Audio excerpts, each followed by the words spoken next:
देख रहे हैं न्यूज़ वर्ल्ड और सीएम टुडे न्यूज़ लेकर मैं हूं मोहम्मद कमर खान। मुख्यमंत्री डॉक्टर मोहन यादव ने आज कृषि लोकरंग 2026 की तैयारियों की समीक्षा करते हुए अधिकारियों को स्पष्ट दिशा निर्देश दिए। उन्होंने कहा कि इस आयोजन की जानकारी ग्रामीण क्षेत्रों तक प्रभावी ढंग से पहुंचाई जाए ताकि अधिक से अधिक किसान इससे जुड़ सकें। कार्यक्रम में प्रगतिशील किसानों को सम्मानित किया जाएगा और संभाग के साथ ही जिला स्तर पर भी सांस्कृतिक आयोजनों के जरिए कृषि और लोक संस्कृति का संगम दिखेगा। मुख्यमंत्री ने उन्नत कृषि तकनीकों, जैविक और प्राकृतिक खेती, जल संरक्षण और फसल विविधीकरण जैसे विषयों पर किसानों को विस्तार से जानकारी देने पर जोर दिया। साथ ही कृषि क्विज प्रतियोगिता जैसे नवाचारों के माध्यम से किसानों और आमजन की सहभागिता बढ़ाने के साथ विजेताओं को पुरस्कृत करने के निर्देश भी दिए। जल गंगा संवर्धन अभियान को किसान कल्याण वर्ष से जोड़कर विभिन्न गतिविधियों के आयोजन पर भी विशेष ध्यान देने के लिए कहा गया।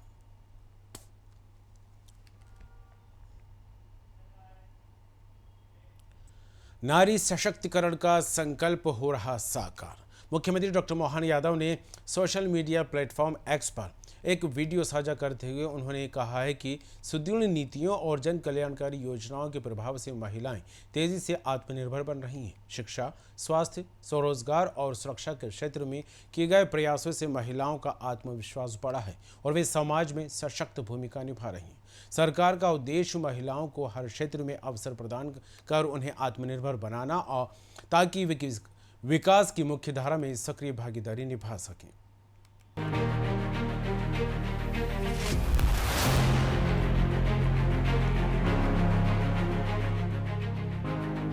समाज का विकास तब होता है जब समाज की महिलाएं और नौजवान सशक्त होते हैं। इसी सोच के साथ सरकार ने नारी शक्ति को नई शक्ति दी है। भारत में नारी शक्ति अब बदलाव की मजबूत पहचान बन चुकी है, जहां सशक्तिकरण सिर्फ एक सोच नहीं बल्कि जमीनी स्तर पर दिखता हुआ परिवर्तन है।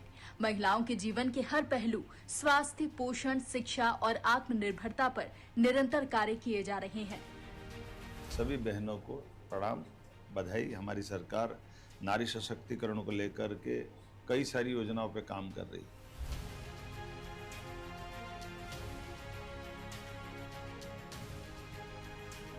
प्रधानमंत्री सुरक्षित मातृत्व अभियान और प्रधानमंत्री मातृ वंदना योजना के माध्यम से माताओं को बेहतर स्वास्थ्य सेवाएं, पोषण और सुरक्षित मातृत्व का लाभ मिल रहा है। वहीं पोषण अभियान, पोषण भी पढ़ाई भी और सक्षम आंगनबाड़ी जैसी पहलें माताओं और बच्चों के पोषण और प्रारंभिक शिक्षा को मजबूत बना रही हैं।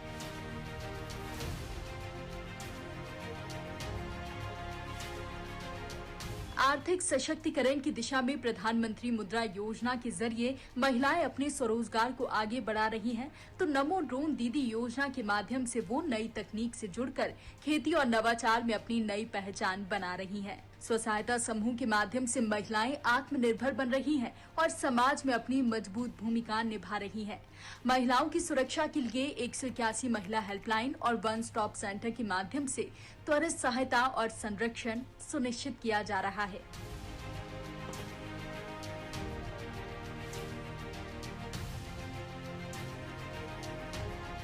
आज नारी अपने आत्मविश्वास और सामर्थ्य के साथ विकास की नई दिशा तय कर रही है। शिक्षा, स्वास्थ्य, सुरक्षा और आत्मनिर्भरता के हर क्षेत्र में आगे बढ़ती हुई नारी न सिर्फ अपने परिवार बल्कि पूरे समाज, प्रदेश और देश के उज्जवल भविष्य को नई दिशा दे रही है।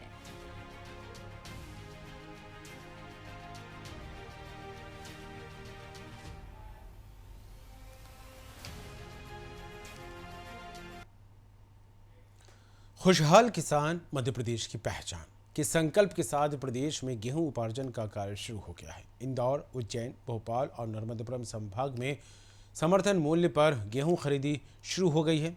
इस साल किसानों से 2625 रुपये प्रति क्विंटल की दर से गेहूं खरीदा जा रहा है, जिससे उन्हें उनकी उपज का बेहतर मूल्य मिल सके। सरकार ने उपार्जन केंद्रों पर सभी आवश्यक व्यवस्थाएं सुनिश्चित करने के निर्देश दिए हैं ताकि किसानों को किसी भी प्रकार की असुविधा न हो। यह पहल किसानों की आय बढ़ाने और कृषि के क्षेत्र को सशक्त बनाने की दिशा में महत्वपूर्ण कदम मानी जा रही है। किसान हितों के लिए सदैव समर्पित मुख्यमंत्री डॉक्टर मोहन यादव के नेतृत्व में मध्य प्रदेश के 4 संभागों में गेहूं उपार्जन की प्रक्रिया शुरू हो चुकी है। इंदौर, उज्जैन, भोपाल और नर्मदापुरम संभाग में गेहूं उपार्जन के लिए सभी खरीदी केंद्रों पर राज्य सरकार की ओर से किसानों की सुविधाओं को ध्यान में रखते हुए सभी प्रकार की व्यवस्थाएं की गई हैं।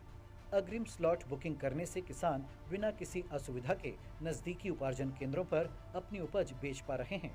इस वर्ष राज्य सरकार ने गेहूं पर 40 रुपए प्रति क्विंटल बोनस के साथ कुल 2,625 रुपए प्रति क्विंटल की दर से गेहूं उपार्जन शुरू किया है।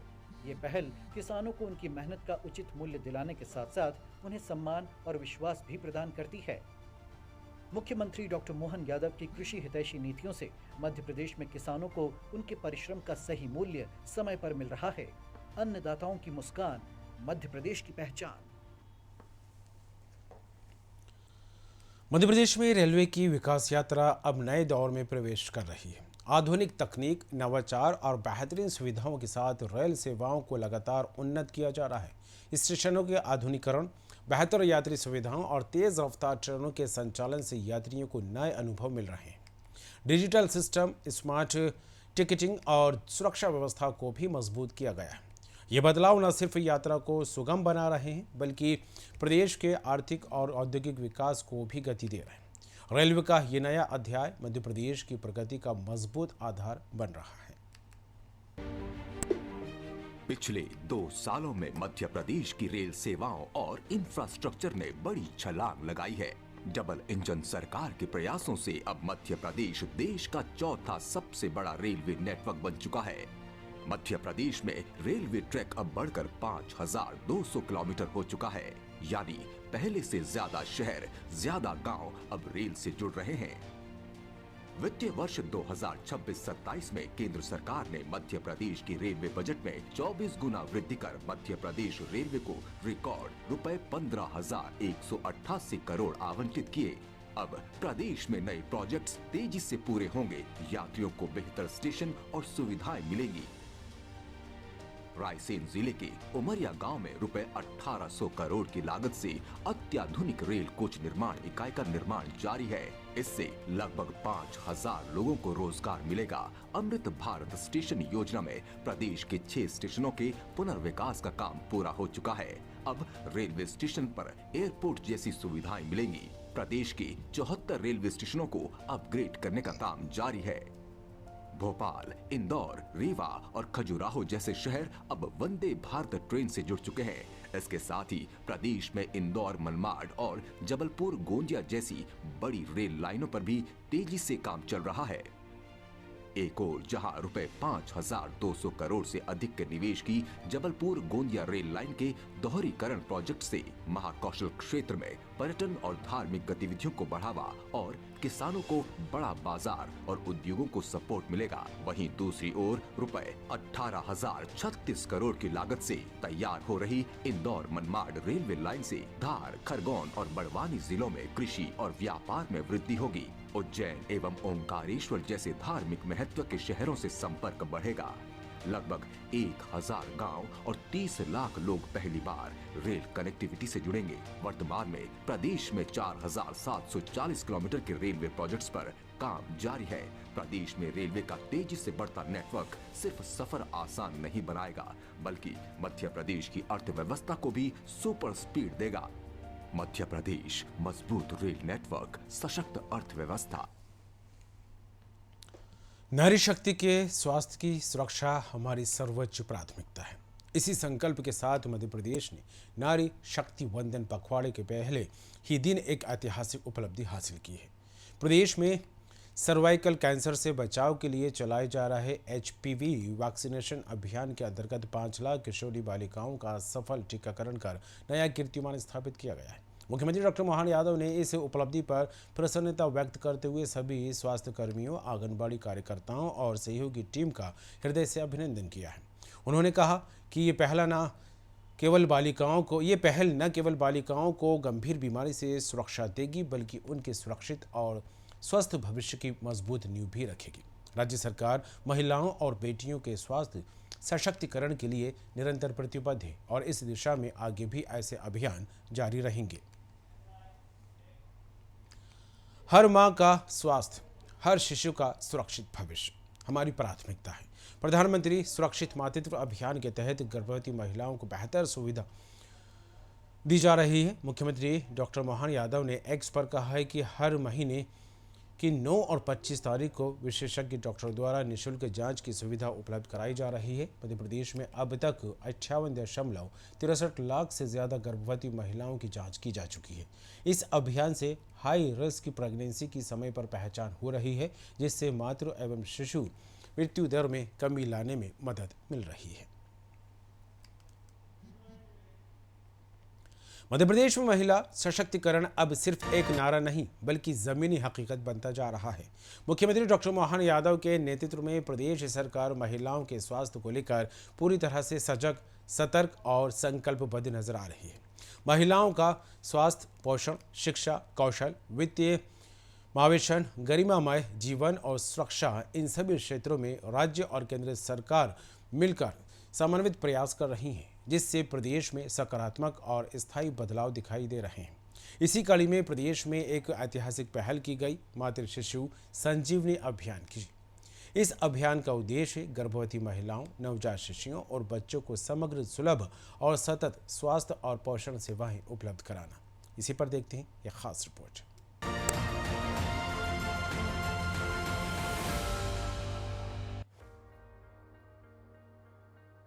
मध्य प्रदेश में मुख्यमंत्री डॉक्टर मोहन यादव के नेतृत्व में महिला सशक्तिकरण की दिशा में तेजी के साथ काम किया जा रहा है। इसमें अगर महिला स्वास्थ्य सशक्तिकरण की बात करें तो तमाम कार्यक्रमों के जरिए इस दिशा में अमूलचूल परिवर्तन हुआ है। एक नजर डालते हैं उन सभी कार्यक्रमों और प्रयासों पर जो महिला स्वास्थ्य सशक्तिकरण की दिशा में कारगर साबित हो रहे हैं। गर्भवती महिलाओं के लिए सरकार की बेहतर पहल। अगर इसकी बात की जाए तो प्रधानमंत्री सुरक्षित मातृत्व अभियान के तहत दूसरी और तीसरी तिमाही में निःशुल्क प्रसव की पूरी जांच की सुविधा वर्ष 2016 से प्रारंभ है। गर्भावस्था की दूसरी और तीसरी तिमाही में गर्भवती महिलाओं को सरकारी स्वास्थ्य संस्थानों में निःशुल्क प्रसव पूर्व जांच सेवाएं उपलब्ध कराई जाती हैं। मध्य प्रदेश में EPMSMA प्रत्येक माह की 9 और 25 तारीख को राज्य के 672 चिन्हित स्वास्थ्य संस्थानों में आयोजित किया जाता है। 58,63,000 गर्भवती महिलाओं की विशेषज्ञ प्रशिक्षित अधिकारियों द्वारा जांच की गई है। सुमन कार्यक्रम की अगर हम बात करें तो राज्य स्तर पर एक integrated command control centre AIIMS में 10 मेडिकल कॉलेज और 51 जिला अस्पतालों में सुमन हेल्प डेस्क संचालित है। उच्च जोखिम वाली गर्भवती महिलाओं और शिशुओं की निगरानी, निःशुल्क सेवाओं की सुविधा तथा शिकायतों के समाधान की यहाँ व्यवस्था है। मात्र एनीमिया की रोकथाम की अगर हम बात करते हैं तो एनीमिया मुक्त भारत की दिशा में कारगर उपाय बेहतर अनुपालन के लिए फेरस एस्कॉर्बेट टैबलेट की शुरुआत, मध्यम और गंभीर एनीमिया के उपचार हेतु आयरन, सुक्रोज एवं FCM इंजेक्शन। वित्तीय वर्ष 2025-26 में 2,37,000 महिलाओं का उपचार इसमें किया गया। लाडली बहनों से लेके लाडली लक्ष्मी योजना तक अब तो हमारी बेटियां लाडली लक्ष्मी के रूप में होती है। और हमारी तो देश की प्रकृति भी हमेशा मातृ सत्ता प्रधान है। हमने माता बहनों को सदैव प्राथमिकता दी है, इसलिए हमारे इस देश का नाम भी माता से जोड़ते हैं और सबको संदेश देने के लिए ये हमारी संस्कृति की विशेषता है। ऐसे समय में, आज के समय में जब बदलता दौर आया, मैं सच में हमारी सरकार तो अपने राज्य के अंदर सभी शासकीय नौकरियों सहित स्थानीय निर्वाचन में तो 50% का आरक्षण हम आपके लिए दे रहे हैं, क्योंकि हमारी आधी आबादी आपसे जुड़ रही है। इसीलिए उससे आगे बढ़ते हुए आने वाले समय में लोकसभा, विधानसभा में भी माननीय मोदी जी को धन्यवाद दीजिए। 33% का आरक्षण बेटियों को मिलने वाला भविष्य के लिए भी हमारी बेटी लोकसभा, विधानसभा सहित सब दूर अपना प्रतिनिधित्व करेगी। डबल फोर्टिफाइड नमक वितरण की जब हम बात करते हैं तो वर्ष 2018 से 20 जिलों के 89 जनजातीय विकास खंडों में इसे लागू किया गया है। 27,22,000 कार्ड धारक परिवारों के माध्यम से 1,09,00,000 लाभार्थियों को इसका लाभ दिया गया है। सिकल सेल एनीमिया स्क्रीनिंग की अगर हम बात करते हैं तो 8,08,000 गर्भवती महिलाओं की जांच की गई है। 14,559 संक्रमित महिलाओं की पहचान, जिनमें से 14,539 का सुरक्षित प्रसव कराया गया है। जननी शिशु सुरक्षा कार्यक्रम के अंतर्गत सोनोग्राफी सेवाओं का विस्तार हुआ है। सरकारी संस्थानों के 162 स्त्री रोग विशेषज्ञों को प्रशिक्षण। वर्तमान में 123 सरकारी स्वास्थ्य संस्थानों में अल्ट्रासाउंड सेवाएं उपलब्ध हैं। बर्थ वेटिंग होम की अगर जब हम बात करते हैं तो उच्च जोखिम वाली गर्भवती महिलाओं की बेहतर देखभाल के लिए CHC स्तर तक 229 बर्थ वेटिंग होम स्थापित किए गए हैं। सशर्त नगद लाभ योजनाओं की अगर बात करें तो जननी सुरक्षा योजना वर्ष 2005 में संस्थागत प्रसव को प्रोत्साहित करने हेतु प्रारंभ। 2018 से 2026 के बीच 74,75,000 लाभार्थियों को 1,018.06 करोड़ वितरित किए गए। मुख्यमंत्री श्रमिक सेवा प्रसूति सहायता योजना की जब हम बात करते हैं तो वर्ष 2018 से ये प्रारंभ है। ANS जांच, सुरक्षित प्रसव और टीकाकरण को बढ़ावा दिया जा रहा है। गर्भवती और यात्री महिलाओं को 16,000 रुपए की सहायता दी जा रही है। 2018 से 2026 तक की अगर हम बात करें तो 47,45,000 लाभार्थियों को 3993.13 करोड़ रुपए वितरित किए गए। महिलाओं के लिए डिजिटल नवाचार अनमोल 2.0 पोर्टल, गर्भवती महिलाओं और नवजात शिशुओं का पंजीकरण, पहचान और निगरानी, उच्च जोखिम मामलों पर विशेष ध्यान, AI आधारित डेटा विश्लेषण से जुड़ा डिजिटल प्लेटफॉर्म। इस दिशा में ये एक कारगर पहल साबित हुई है। सुमन सखी चैट बॉट की अगर हम बात करें तो गर्भावस्था, प्रसव, जोखिम स्थितियों और नवजात देखभाल संबंधी जानकारी उपलब्ध ये कराता है। प्रसवकालीन मानसिक स्वास्थ्य सुदृढ़ीकरण अगस्त 2025 से गर्भावस्था और प्रसवोत्तर अवधि में मानसिक स्वास्थ्य जांच शुरू, स्वास्थ्य कर्मियों को विशेष प्रशिक्षण दिया गया है। प्रजनन आयु वर्ग की महिलाओं के लिए पहल, सर्वाइकल और स्तन कैंसर की स्क्रीनिंग, स्वास्थ्य संस्थानों में कोल्पोस्कोप और थर्मल एब्लेशन उपकरण उपलब्ध हैं। सिकल सेल एनीमिया स्क्रीनिंग 73,76,000 महिलाओं की जांच की गई है। 21,988 रोगी और 1.51 लाख यानी कि 1,51,000 ट्रेंड की पहचान, उपचार जारी। मातृ मृत्यु अनुपात 188 से घटकर 142 प्रति 1 लाख जीवित जन्म पर यह आंकड़ा है। नवजात एवं बच्चों के लिए पहल, संस्थागत नवजात एवं बाल चिकित्सा देखभाल, 62 special new born care unit, 200 new born stabilisation unit, 22 मात्र नवजात देखभाल unit, 2 comprehensive lactation management centre, 1 lactation management unit. गंभीर बाल रोगों की अगर हम बात करें तो गंभीर बाल रोगों के लिए 67 paediatric ICU, 318 nutritional rehabilitation centre. सामुदायिक स्तर पर नवजात एवं बाल देखभाल की जब हम बात करते हैं तो ये SHOS द्वारा 15 माह तक घर आधारित नवजात देखभाल, दस्तक अभियान, 5 वर्ष से कम बच्चों की बीमारियों की जांच इसके तहत की जाती है। विटामिन ए, हीमोग्लोबिन जांच, ORS एवं जिंक उपलब्धता। सांस अभियान की बात करें तो निमोनिया की रोकथाम व उपचार की सुविधा। एनीमिया मुक्त भारत, 59 माह बच्चों को 2 साप्ताहिक IFA, 6 से 18 वर्ष बच्चों को साप्ताहिक IFA। डिसीजन सपोर्ट सिस्टम की जब हम बात करते हैं तो बच्चों की बीमारियों के तुरंत उपचार और रेफरल में सहायता।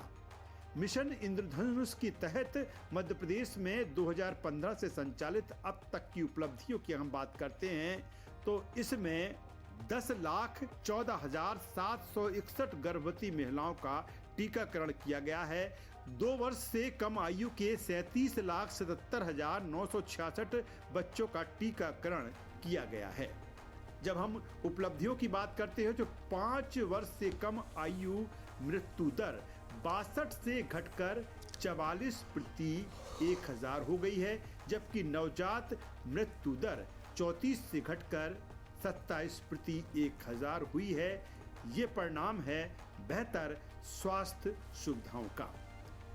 व्यवहार परिवर्तन संचार योजना की जब हम बात करते हैं तो बहुक्षेत्रीय समन्वय एवं निगरानी, जनप्रतिनिधियों की भागीदारी से जागरूकता, ग्रामीण एवं शहरी निकायों की सक्रिय भूमिका, समुदाय में सफलता की कहानियों का प्रचार, FOGSI, IMA, IAP तथा सामाजिक संगठनों की इसमें महत्वपूर्ण सहभागिता।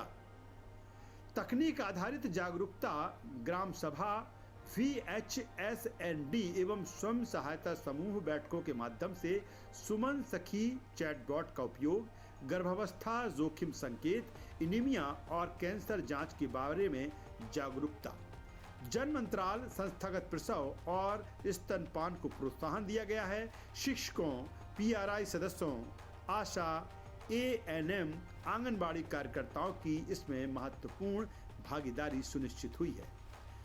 निवारक स्वास्थ्य व्यवहार को बढ़ावा, समय पर ANC पंजीकरण इसके तहत 4 प्रसव पूर्व जांच पूर्ण करना, संस्थागत प्रसव, शिशु एवं बाल पोषण व्यवहार पर जागरूकता, उच्च रक्तचाप, मधुमेह और स्त्री रोग कैंसर की जांच, ईट राइट अभियान के माध्यम से पोषण जागरूकता, ये तमाम सारी सुविधाएं इसके तहत उपलब्ध हैं।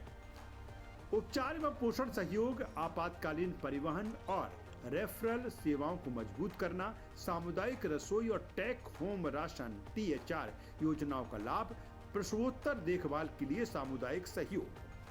तो ये तमाम तरह की व्यवस्थाएं मध्य प्रदेश में महिला स्वास्थ्य सशक्तिकरण की दिशा में कारगर साबित हो रही हैं।